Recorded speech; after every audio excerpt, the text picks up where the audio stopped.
medical report then from the returning players from their national teams? All good, maybe apart from Eric Dyer? Part of Eric Dyer, yes. So Eric is the only one that arrived with a problem that maybe I cannot confirm yet to you because it's Friday, 12:30 still, but that maybe will keep him out of this match against West Ham. Maybe, but not definitely. No. And Harry Kane obviously played the whole game against Denmark. Overall, though, were you happy with the way England used him? He arrived not injured. He arrived in conditions to start the match on Sunday, and that is the most important thing for me. Gareth Bale, obviously everyone wants to know whether or not he'll make his second debut. You said that you'll do what's best for the team, obviously, but also, it's also about Harry. Gareth needs to be happy, I think you said. But he wants to play, doesn't he, I guess, after everything? Of course he wants to play. He wanted to play since the day he arrived, and was not possible. I'm not going to tell you if he's going to play or not. What I can tell you is that he's working very well. Probably is working the way he was not able to do for quite a long time. The last week, especially this week, Monday, Tuesday, Wednesday, the planning of the sessions had a big focus on him, and he's in pretty good condition. So is he playing Sunday or Thursday? I don't know. He doesn't know. We didn't make a decision yet, but what I can say is the same that I told you yesterday.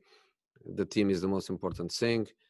To win against West Ham is the only thing that matters in this moment. But every player is a very important player. But the Gareth situation is quite special because of his history in the past couple of seasons. We care as much about him as he cares about Tottenham, and we are going to make the best decision for him and for the team. How great is it to see him with a big smile on his face again? We are all happy with that, and it's great to listen from Sergio Reguilón that shared the dressing room with him in Madrid. It's great to listen from Sergio that Gareth looks a different guy. So if he's happy with us, and then he goes home and he can share that happiness with family, is the best thing that can happen to him. But he needs his football. He needs to feel a top player again, and that's why I'm saying all the decisions that we are going to make with him, I'm not saying for him, I'm saying with him, all the decisions will be thinking first about the team, but never forgetting what is the best for him. I know you always look to the future, and it's not about, you don't like these stats being brought up, but I'll bring it up anyway. Never lost a Premier League game to David Moyes, won most of them. Can I just ask you, though, what kind of job you think he's now doing at West Ham? Is he starting to point them in the right direction? No doubt. No doubt. I think he has his staff. He has a staff he feels empathy, he feels confident with. Of course, to come in the middle of the season like we did, because it happened the same to me, is never easy. We come like the fireman come to a house when the house is on flames. Is difficult, but then the next season is always a different season. So you got some new players. I think is getting now another great player from Brentford. They have stability. They know him. He knows them. They are getting results. The performances are very positive. Some critics of last season about being too defensive, which I don't agree, because in the context they were last season, every point was a crucial point. This season they are showing that they have a completely different philosophy. Very good team, very difficult opponent, and big game for us, because we need to win. The points we got, they were all away. At home, 1 defeat and 1 draw, and we have to try to make our house, even without fans, but we have to try to make our house a very difficult place for everybody to come. Thank you, Jose. Great. Let's go to Ian Abraham. Hi, Jose. How are you doing? You good? You talk there about Gareth Bale. You don't know whether or not he's going to start, or you're not telling us whether he's going to start, but surely it's impossible, isn't it, to change a team that's just won 6-1 away at Man United? If Dyer cannot play, I have to change. You know what I mean, though? I mean, the idea is you keep a winning team, and a team that's done so well for you, I mean, apart from injuries, it would be, you surely have to give everyone the shirt, don't you? You know, every match is a different match. I think it is quite an old say, team that win, you don't touch. You can touch, because matches are different matches. And in our case, we are going again to a succession of matches where I want the players to think only about one, but I have to think of the series of matches that we are going to have.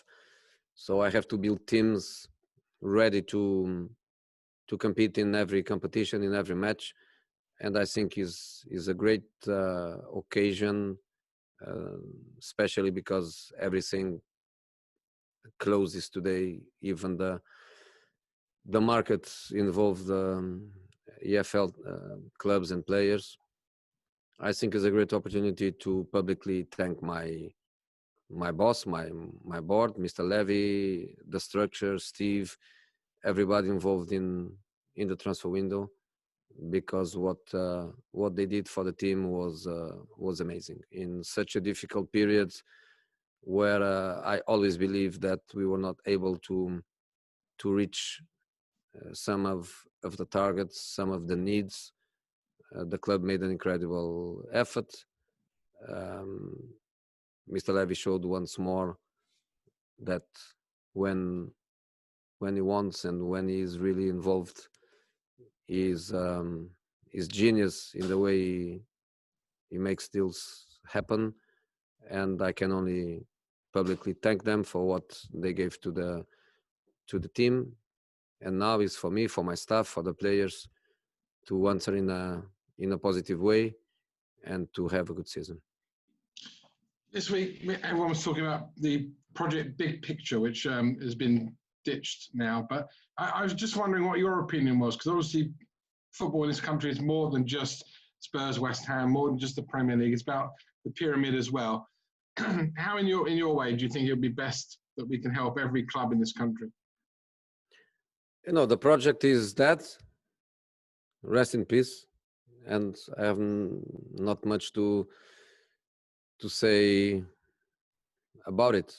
Does football, especially the biggest football in the world, which is the football that we play in this country, has to be I'd say rethinking, rethink.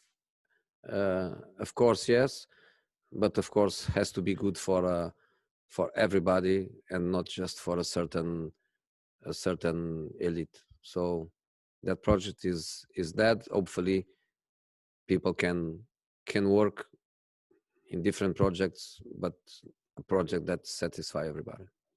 Okay, I'm going to move it along now. I'm conscious there are a lot of people wanting to ask questions. Faye, I'm just unmuting you. Baker, others. Thanks. Hi, Jose. Hello. You said that West Ham have a different philosophy this season. So what kind of threat are you expecting from them on Sunday? You know, the game against Arsenal was, in my opinion, a great performance with a very unfair result. And they built from that game, and then they had, again, very impressive performances with the good results, with the clean sheets, with the defensive stability, but with the threat. They are very dangerous in counter-attack. They are very dangerous in set pieces. They have very powerful people in this moment of the game, the offensive set pieces, and they are defending with a back line of a 5 plus another line of 4, leaving Antonio up front. So if they follow the same direction, is a really, really difficult opponent. Just finally, the fans are obviously really excited about the prospect of Bale, Kane and Son playing together. It must be close, even if it's not going to be on Sunday. How excited are you as manager of Tottenham Hotspur about the prospect of those three playing together? We have a squad where every player has to fight a lot and play very, very well to deserve a place in the team. So I believe that you can see Bale and Sonny playing together. I believe that you can see Sonny and Bale both on the bench. And I believe that you can see Bale and Son also both together enjoying a hot tea in a box. The squad is so good, is so strong. We have so many options that I refuse to say this player is a first choice, because if you are a first choice today, you are going to be a second choice probably in the next match, and vice versa. The squad is very, very strong. Okay, thank you, Faye. Going to move on to George Cummings. George. Hello, Jose. You've called Daniel Levy a genius. I'm just wondering, you went to him with your targets. How many of the targets did you get? Is that you near enough? You must be happy you've got every player you wanted at the beginning of the window. Almost, but with us, football coaches is always the almost. A part of some ultra privileged guy that can get everything he wants, especially in one of these teams that don't comply with the financial fair play. A part of one of these guys for us is almost, and never the way we want. But was fantastic. Was more than I was expecting.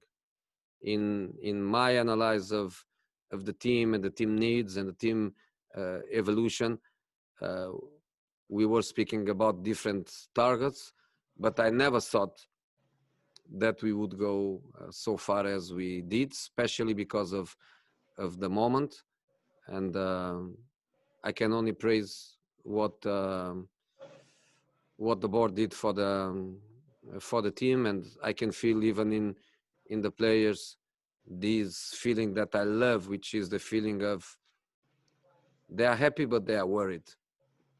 They are happy that the squad is good. They are happy to see people coming and making the squad better, but at the same time they are worried about themselves. They are worried about, am I going to play or not to play?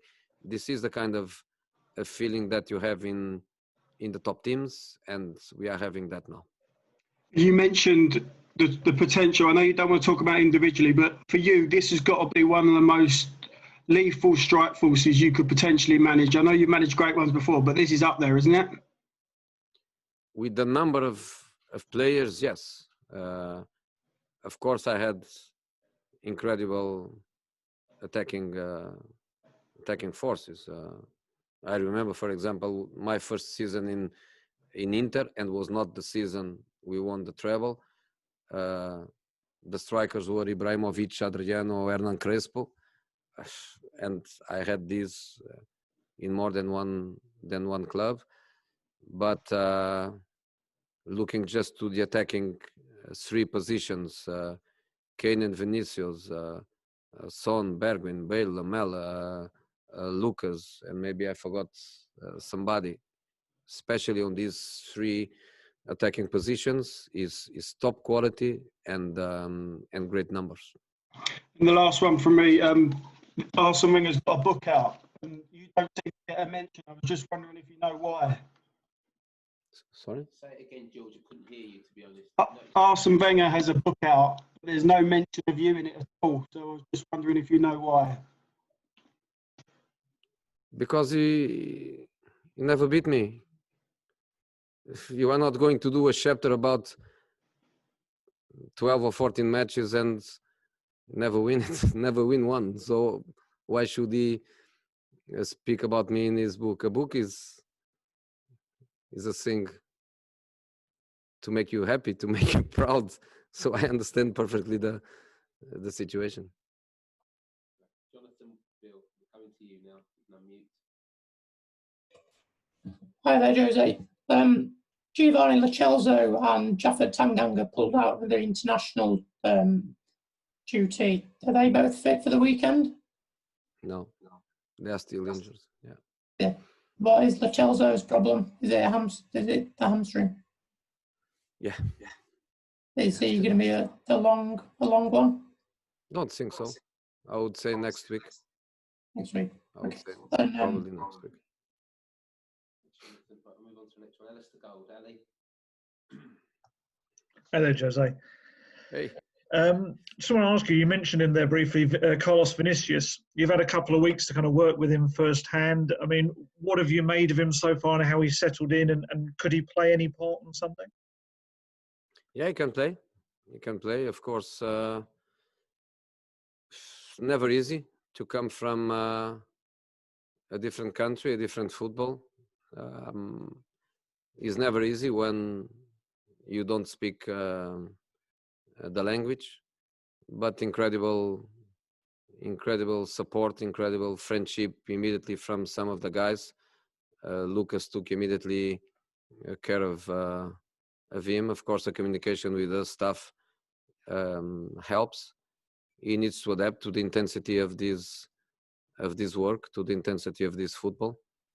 But yes, ready to play. So if you want to know, I can tell you. Harry Kane starts and Vinicius will be on the bench for Sunday. Apologies, but I'm conscious still other people wanting to ask questions, so it is one question each now. So I'm going to go Charlie and finish with Jerry. Charlie, we'll share. Hi, Jose. You mentioned there about Gareth. You said he's been working very well in a way that he could not for quite a long time. Is that just a physical thing, or is that an environmental thing as well? No, it's a physical thing. He didn't have any preseason, and even in the periods after the lockdown, he didn't participate in much with Real Madrid, and then he plays a couple of matches with Wales, and he had an injury there. So it's not just about coming and needs a week of work to be at the level. Is more global than that, and we don't want him to be rushed. We want him to feel comfortable. We want him to make the decision of yes, I'm ready. Yes, I'm ready to go.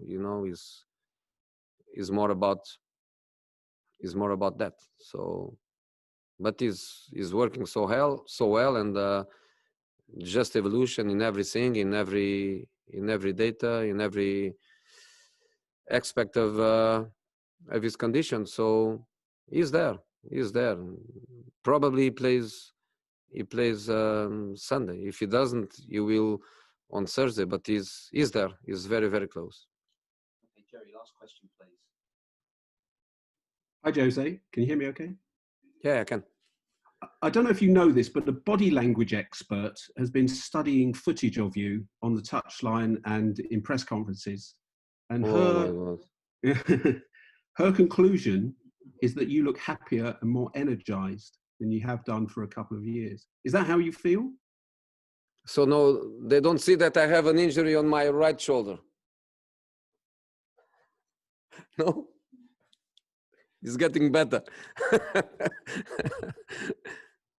No, I'm happy. Of course I'm happy. I'm happy since I arrived. To be honest, I don't know what the experts say about my body language, but I'm happy since I arrived. But of course, last season, as I was saying before, for me, for Moyes, for these guys that we get the job mid-season, is never easy. And you get through problems and you have to adapt and you have ups and downs. And last season was so difficult for us. So of course there were moments where I was not so happy. This season, I'm happy, totally happy with the squad that the club gave me. Very, very happy, of course, with my players and with my staff and the motivations that we have. I think the challenge and the target that I put to the team, and I told you, I didn't hide from you, I think was a good way for us to feel happy about it, which is we are not here to win any title. We are not here to win any cup. We are not here with any target apart of we want to win the next match. And this is the way we are working. There is not one single match this season where we don't want to win and we are not going to win. I told that before Man United. Could be we go there and we lose, like we lost against Everton, and like we are going to lose other matches during this season. But to go to every match with this feeling, we want to win and only 3 points make us happy, I think was a good way of communication with the players. And we are happy this way. The players are enjoying the way we are working, the way we are playing. And let's go. And in the end of the season, we will see what happened. Let's see what we did. But in this moment, match after match, nothing changed for us. Only one target, win the next match. Okay, that concludes the broadcast part of the press conference. So we'll move on to the newspaper briefing now. If I can ask anyone who is recording in that respect to turn off now. We'll move on to the newspaper bit, which embargo to 10:30 p.m. If you can spare with me 1 second, you can raise your hand. Now, can you put me on mute for 2 seconds?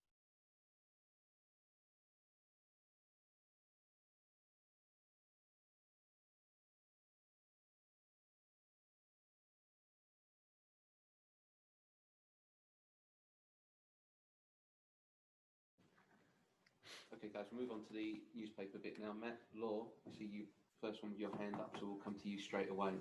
Matt. Hi, Jose. Are you okay? The face of Darren Lewis is the face of a guy that is going to come with a difficult question. You see, he's live from Tower Bridge as well. It's amazing. He's gone into London to do this. It's like this. Something is coming from that side. Something is coming from that side. He doesn't come and see us anymore. So I feel like giving my question to Darren Lewis now. Come on, Matt. I want to hear what Darren Lewis has got to say. Jose, you've spoken really passionately throughout your time at Tottenham about the respect you have for the club's fans and the key relationship you and the players have with the fans. So I just wanted to ask you what you make of the fact that a lot of fans are very angry about the pay-per-view costs, the £14.95 and the Supporters Trust are urging fans not to pay it and not to pay to watch the games. And Tottenham were one of the clubs that voted for it. So I wanted to get your views on that, please. I want the fans in the stadium, and that is my worst feeling above anything. That's what I would like. Part of that, what can I say? £14 is a lot of money. You cannot even share with your friends because they cannot come to your house. I think it's difficult. Obviously, it's difficult, and I feel sorry for the fans. But hopefully, this stops quick, and we can have some people in the stadium. Yesterday, I was watching an interview with Porto president in a Portuguese television, and he was speaking about the contradictions that he feels, I feel, I think the majority of the people feels. Theaters with people, shows with people, empty stadium, 50,000 cannot have 5,000 or 2,500. Lots of contradictions, and it's difficult to give an opinion. A part of I miss football fans, and I miss football with fans a lot. Okay, Kevin Garside, we're coming to you now. If you can unmute. Jose, good afternoon. Would you say this period at Tottenham represents for you as good a chance as you have had in the recent past of regenerating the idea of Jose Mourinho, kind of the super coach? Because you have had struggles of late, particularly we look at Manchester United where it didn't work out. Is this an opportunity for you to sort of represent yourself as a superstar of the coaching firmament? I'm not worried about it. I'm worried about Tottenham, not about me. Tottenham needs an evolution. Tottenham needs to end this period, and hopefully we do it with me here. But if not with me, I hope that I can give a contribution for that. Tottenham needs to win a trophy. That's the aim of the club and the fans, and I'm worried with Tottenham and not with myself. I will be just a consequence of it, but I am in a period of my career where I become much more a club man than before. I always gave everything to the club where I was working, but I always had space to be a little bit selfish and think about myself, and you could feel that in some of my decisions, some of my career decisions. In this moment, I have a complete different perspective, and I only care about Tottenham.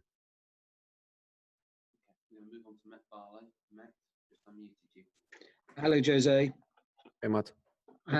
Can I ask a little more about Gareth Bale, please? Can I ask you where you see him in your team, what possible positions, and to the Spurs fans, what can they expect to come back? The player that left 7 years ago, is he a different player? In what way? And how long might it take until they see him at his best? One of the first questions in my first conversation with Gareth, because the team is the most important thing, but the player is very important too. One of the first questions was, what's your favorite position? I wanted to start from there. What's your favorite position? And he answered me to the question.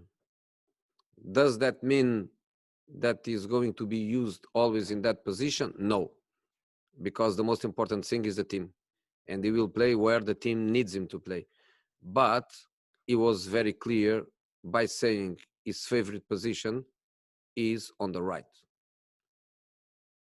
He's not as a number 10, he's not as a striker, he's not anymore on the left side like he did in the first years of his career, Southampton, Tottenham. His favorite position now is on the right side. So that was a very good starting point of his development here. When he reaches his continuity and when he reaches his normal intensity and dynamica, I think he can be the player that people saw being decisive with Real Madrid when he went to Real Madrid in a very similar position.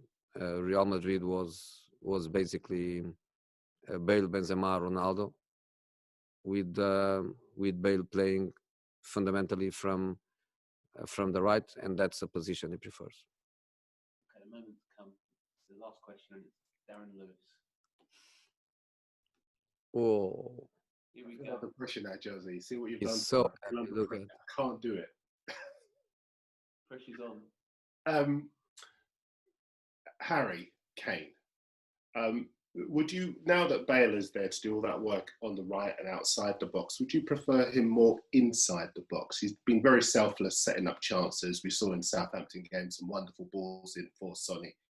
But would you prefer him now in the box? And also, how much of his edge, if you like, has been taken off from playing the 90 minutes on Wednesday night? I knew that the question is the kind of question that I'm not very happy to answer. Because that is going into things that I want people not to understand or to take some time to understand. So I'm not going to explain something that I want people to take time to understand. But let's try to go to the quiet, obvious. Harry is a number 9. I think will be always a number 9. But I used to say this before I coach him. There are number 9s that if they score goals, they play well. If they don't score goals, they don't play well. Because their game is just about scoring goals. So when they don't score goals, their performance was not a positive performance for the team. Harry can play as a 9, can play as a 10, can play even coming from the left. So if he can do that, if he can explore these areas to help the team to develop his game, why not? The only thing that would stop him to do that is a selfish Harry Kane that thinks about him and not about the team. But that's not the case. He is really a team player. A part of that is a Tottenham man. So what Harry wants is to win matches. And if to win matches, he has to score 1 goal less, but make an assist for somebody to score that goal, Harry will be more than happy with that. Good teams, or the best teams, they go in an evolution where the players, they are not static anymore. When you are building a team, there is a period where everything is more standard, is more static. With evolution, with work, with good players, because some of us sometimes we like to say how good we are, but we forget to say we can only be good if the players are very good. I don't forget to say that. But with good players like we have in this moment, would be very, I don't know if it is a word in English, castrating.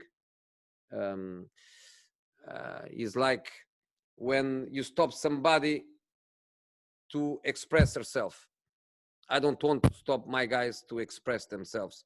So I don't like my players to play like a train goes. You know, the train always goes on the train track. I don't like players to play like a train on the train track. I like the players in a certain moment of the evolution of the team. I like the players to feel some freedom. They can get out of the train. No restrictions, basically.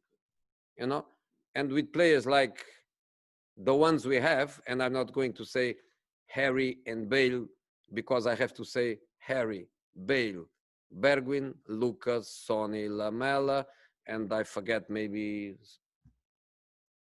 Lo Celso or Dele Alli or whatever it is. Come on, they must feel a little bit. So I want Harry to feel very happy on the pitch. That's what I want. Okay, guys. Thank you very much. Have a good weekend. See you Sunday.